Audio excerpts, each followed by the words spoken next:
नमस्कार. भावार्थ संतवाणी म्हणजे केवळ प्रवचन नाही, तर ती विचारांची क्रांती आहे. जोपर्यंत संतांचा विचार रक्ताच्या थेंबाथेंबात भिनत नाही, तोपर्यंत आपलं जगणं म्हणजे फक्त श्वास घेणं आहे. आज आपण असा अभंग निवडलाय जो तुमच्या मनातील भीतीला जाळून राख करेल.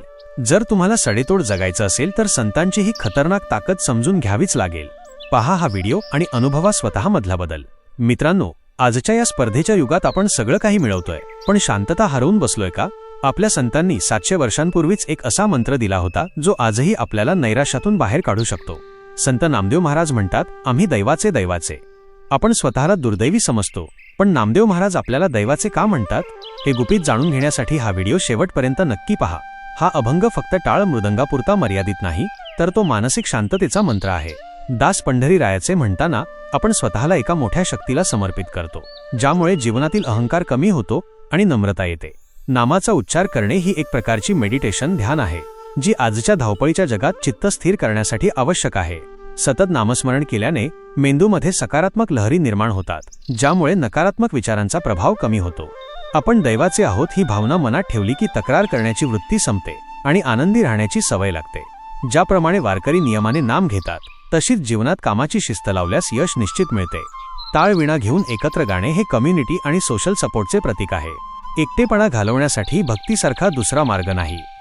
प्रत्येक चरणांचा भावार्थ खालीलप्रमाणे. पहिला चरण, नाम गाऊ नाम घेऊ, नाम विठोबाला वाहू. भावार्थ, केवळ ओठांनी शब्द उच्चारणे म्हणजे नाम नाही. गाणे यात एक प्रकारचा आनंद आणि लय असते. जेव्हा भक्त नाम गातो तेव्हा तो जगाला हे सांगत असतो की माझ्या जीवनात विठ्ठल नावाचा उत्सव सुरू झाला आहे. हे नाम केवळ स्वतःपुरते मर्यादित न ठेवता ते वातावरणात पसरवणे म्हणजे नाम गाऊ. हे अत्यंत वैयक्तिक आहे. नाम घेणे म्हणजे ते आत्मसात करणे. ज्याप्रमाणे आपण श्वास येतो आणि तो रक्ताभिसरणात मिसळतो, तसेच नाम घेताना ते आपल्या विचारात, बुद्धीत आणि हृदयात मुरायला हवे. नाम घेणे म्हणजे नामरूपी अमृताचे प्राशन करणे. हे समर्पणाचे सर्वोच्च टोक आहे. आपण विठ्ठलाला फुले वाहतो, पण फुले सुकून जातात. नामदेव महाराज म्हणतात, मी विठ्ठलाचेच नाम घेऊन पुन्हा त्यालाच अर्पण करतो, म्हणजे तुझे तुझला अर्पण.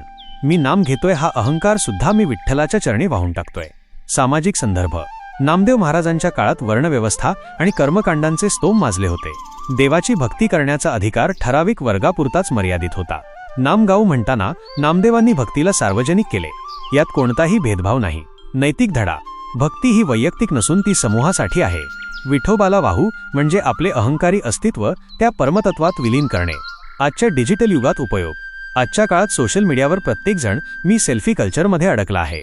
नाम गाऊ हे तत्व आपल्याला स्वतःकडून समूहाकडे जायला शिकवते. डिजिटल प्लॅटफॉर्मचा वापर केवळ स्वतःच्या प्रसिद्धीसाठी न करता चांगुलपणा पसरवण्यासाठी करणे हीच खरी नामसेवा आहे. वास्तविक उदाहरणे. एखाद्या इन्फ्लुएन्सरने स्वतःच्या विलासी जीवनाचे प्रदर्शन करण्याऐवजी समाजातील वंचित घटकांच्या समस्या मांडून त्यांना मदत मिळवून देणे. व्हॉट्सॲपवर फेक न्यूज किंवा द्वेष पसरवण्याऐवजी नैतिक मूल्ये रुजवणारे विचार किंवा माहिती शेअर करणे. समजा एखादा छोटा मुलगा आपल्या वडिलांनीच आणलेल्या पैशातून वडिलांनाच वाढदिवसाची भेट देतो. त्यात मुलाचे पैसे नसतात, पण त्याचे प्रेम पूर्ण असते. तसेच आपण देवाचेच नाम त्याला वाहतो. दुसरा चरण, आम्ही दैवाचे. दास पंढरीरायाचे. भावार्थ, येथे दैव म्हणजे नशीब नाही, तर सौभाग्य. नामदेव महाराज अभिमानाने सांगतात की आम्ही अत्यंत नशीबवान आहोत, कारण आम्हाला या जगात भरकटण्याऐवजी विठ्ठलाची ओढ लागली आहे. हे दैव सोन्या चांदीचे नसून भक्तीचे आहे. या जगात प्रत्येक जण कोणाचा ना कोणाचा तरी गुलाम आहे. कोणी पैशाचा, कोणी पदाचा, तर कोणी वासनांचा. पण आम्ही कोणा माणसाचे गुलाम नसून साक्षात त्या पंढरीरायाचे दास आहोत. जो जगाचा मालक आहे त्याचा सेवक असणे हीच मोठी प्रतिष्ठा आहे. सामाजिक संदर्भ. त्याकाळी सामान्य जनता स्वतःला हतबल आणि दुर्दैवी समजत असे. नामदेव महाराज त्यांना सांगतात की तुम्ही दैवाचे, भाग्यवान आहात, कारण तुम्ही त्या विठ्ठलाचे दास आहात जो सर्वांचा आहे. हे वाक्य गुलामीतून मुक्त करून आत्मसन्मान देणारे आहे. नैतिक धडा. माणसाची ओळख त्याच्या जातीवरून किंवा पैशावरून नसून तो कोणाशी जोडला गेला आहे यावरून ठरते. आजच्या डिजिटल युगात उपयोग. आज तरुणांमध्ये फोमो, फिअर ऑफ मिसिंग आउटमुळे न्यूनगंड निर्माण झाला आहे. दुसऱ्याचे श्रीमंतीचे फोटो पाहून स्वतःला दुर्दैवी समजणाऱ्यांसाठी हा चरण एक मेंटल हेल्थ बूस्टर आहे. आपण गॅजेट्सचे दास न होता मूल्यांचे दास झाले पाहिजे. वास्तविक उदाहरणे. कॉर्पोरेट क्षेत्रात उच्च पदावर असतानाही पाय जमिनीवर ठेवून सर्व सहकाऱ्यांशी आदराने वागणारा लीडर हा खरा विठ्ठलाचा दास. एखादा तरुण जेव्हा व्यसनांच्या किंवा ऑनलाईन गेमिंगच्या आहारी न जाता आपल्या छंदाला आणि कुटुंबाला वेळ देतो, तेव्हा तो स्वतःच्या भाग्याचा निर्माता, दैवाचा ठरतो. एखाद्या मोठ्या देशाच्या राष्ट्रपतींचा खाजगी सचिव असण्यात जो मान असतो त्यापेक्षा कोटीपटीने मोठा मान विठ्ठलाचा दास असण्यात आहे, कारण तिथे मालक आणि सेवक असे नाते नसून प्रेम आणि हक्क असतो. तिसरा चरण, टाळ विणा घेऊनी हाती, विठ्ठल नाम गाऊगीती. भावार्थ, टाळ आणि विणा हे केवळ संगीत वाद्य नाहीत. टाळ म्हणजे आपल्या 2 हातांनी होणारी कृती आणि विणा म्हणजे आपल्या शरीरातील ती सप्तस्वरांनी युक्त अशी नाडी. आपली कर्मे हात आणि आपले मन विणा हे दोन्ही ईश्वरी कामात गुंतलेले असावेत. जीवनाचे गाणे व्हायला हवे, रडगाणे नाही. गीती म्हणजे जीवनातील प्रत्येक कृती लयीत आणि आनंदाने करणे. जेव्हा माणूस भक्तीत दंग होतो तेव्हा त्याचे चालणे हे प्रदक्षिणा होते आणि बोलणे हे स्तुतीस्तोत्र होते. सामाजिक संदर्भ, टाळ आणि विणा ही वाद्ये साधी आहेत, पण ती लय आणि सुसंवाद निर्माण करतात.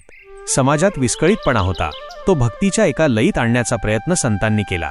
नैतिक धडा, सामुदायिक सहभाग, कम्युनिटी एंगेजमेंट.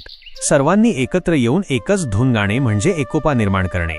आजच्या डिजिटल युगात उपयोग, आज आपण डिजिटली जोडले गेलो आहोत पण मनाने दुरावलो आहोत. टाळ विणा हे सहयोगाचे प्रतीक आहे.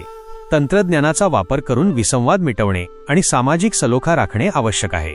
वास्तविक उदाहरणे, इंटरनेटच्या माध्यमातून क्राउड फंडिंग करून एखाद्या गरजू रुग्णाचे प्राण वाचवणे हा आधुनिक टाळ विणेचा गजरच आहे. जेव्हा इंटरनेटवर एखाद्या व्यक्तीला विनाकारण ट्रोल केले जाते तेव्हा त्याविरुद्ध उभे राहून सत्याची बाजू मांडणे हाच विठ्ठल नाम गाण्याचा सकारात्मक मार्ग आहे. ज्याप्रमाणे एक कलाकार आपल्या कलेत इतका मग्न होतो की त्याला आजूबाजूच्या जगाचा विसर पडतो, तशीच अवस्था टाळ विणा हाती घेतलेल्या वारकऱ्याची होते. तो जगाच्या दुःखापासून मुक्त होऊन विठ्ठलाच्या सुरात मिसळतो. चौथा चरण, नामा म्हणे लाखोली सदा. सहस्त्रनामाची गोविंदा. भावार्थ, लाखोली वाहणे म्हणजे अमाप अर्पण करणे. सहसा आपण देवाला बेल फुलांची लाखोली वाहतो, पण नामदेव महाराज म्हणतात, मी शब्दांची नामाची लाखोली वाहतो. सदा म्हणजे 24 तास. माझी प्रत्येक श्वासोच्छवासाची हालचाल म्हणजे विठ्ठलाला अर्पण केलेली एक आहुती आहे. विठ्ठलाची अनंत नामे आहेत.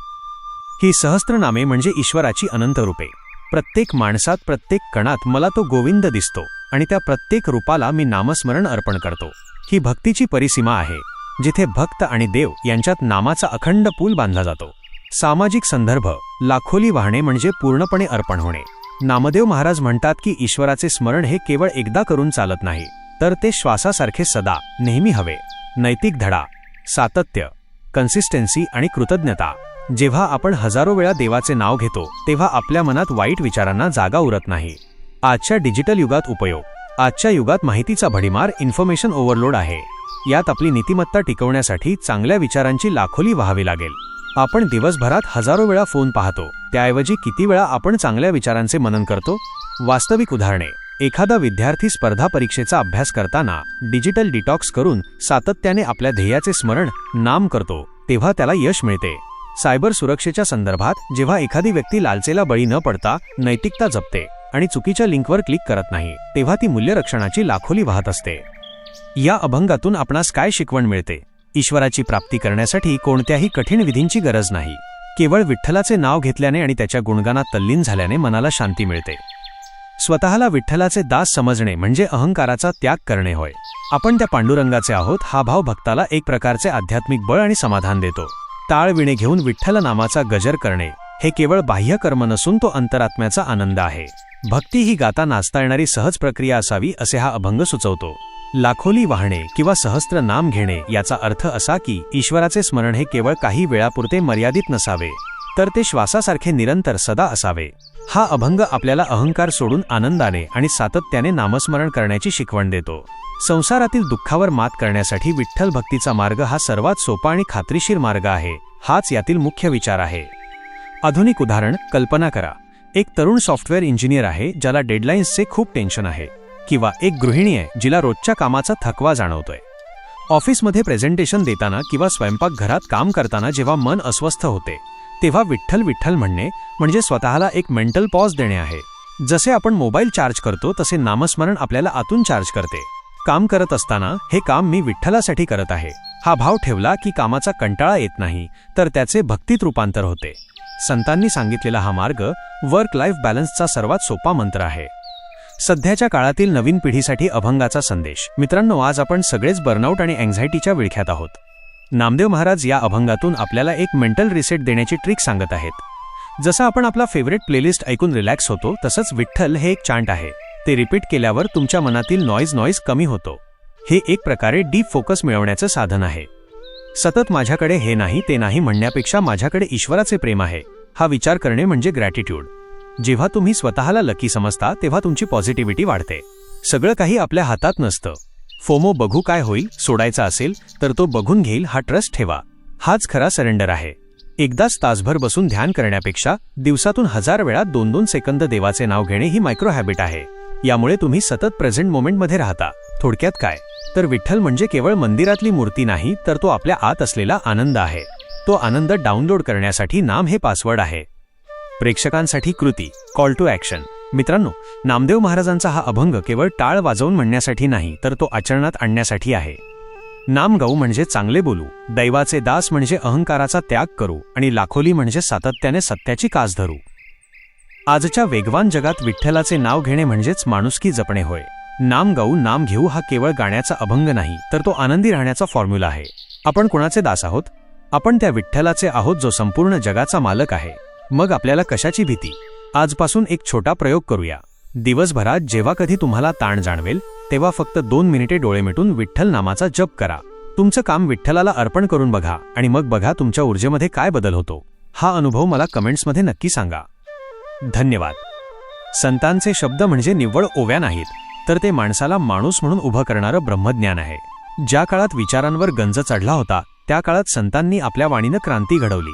हाच वारसा भावार्थ संतवाणीच्या माध्यमातून घराघरांत पोहोचवण्याचा माझा हा एक जिद्दी प्रयत्न. या भक्तीच्या वारीत तुमची साथ मोलाची आहे. चला तर मग कमेंटमध्ये जय हरीचा गजर करूया. पुंडलिक वरदा हरी विठ्ठल. श्री ज्ञानदेव तुकाराम. पंढरीनाथ महाराज की जय.